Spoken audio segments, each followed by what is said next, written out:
everyone, welcome back to my channel. I'm Rachel and today I'm going to be giving you some tips on traveling with infants. So if you're going on vacation or you're traveling for the holidays and you are worried about taking your infant on the plane, not to worry, I hope these tips will help you. Everyone knows traveling with infants is extremely hard, and I think people are pretty forgiving to hearing the noise of a crying baby. Everybody knows the mom or dad is trying to make the baby stop crying, and as a baby, it's going to cry. A great tip for traveling with infants is to schedule your flight during the day on a weekend. The reason for this is because during the week there's a lot of business people, and the business people have meetings to get to when they land and things like that. So they're a little bit more bothered by noise or distraction or annoyances of kids crying. But on the weekend there's a lot more families, and if you keep your flights during the day, you're avoiding red-eye flights and people aren't trying to catch up on their sleep. So definitely keep your flights on the weekend during the day if you can. So it's great to plan your flights also with the nap time of your baby.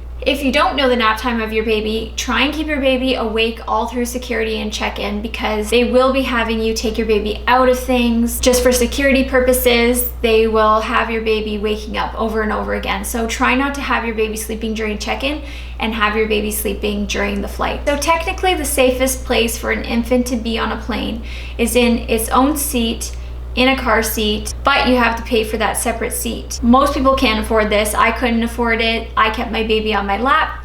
But if you can afford that, that is the safest place, and it might be easier for you because you can rock the car seat back and forth, kind of mimicking a car movement, and the baby feels tight and secure. So if you can afford that, I would do that. Something you should really know is that if you do have your baby on your lap, during takeoff and landing, your baby has to be upright. So your baby has to be facing you with its head here and its legs straddling you and being close to your chest. I didn't know this, and so when I knew we were going to be taking off, I had my baby sleeping horizontally, and the flight attendant told me that I have to move him to be upright, facing me on my chest.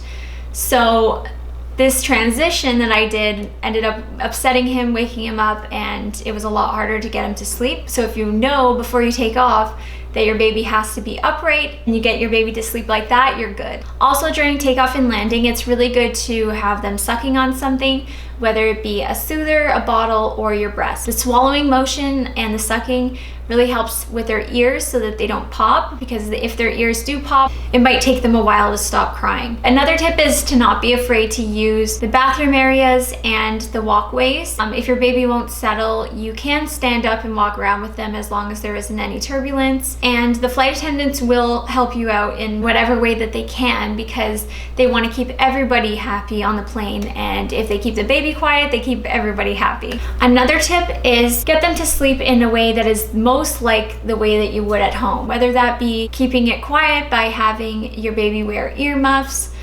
Some people like that the airplane makes sort of a white noise sound, so that does help. At home, I always rocked my baby to sleep in a rocking chair. And so what I would do in my airplane seat is I would have him on me and rock my body back and forth to try and mimic what we would do at home. My last and final great tip for traveling with an infant is to contact the airline before you go on the flight and tell them your situation. Tell them how many kids you're traveling with.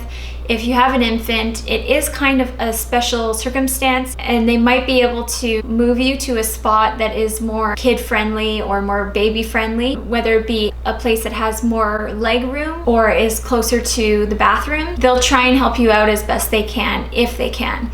Thank you so much for watching this video. I hope you enjoyed it. If you did, please like and subscribe, and leave a comment down below with your tips on traveling with kids so that we can all feel more comfortable flying with our babies.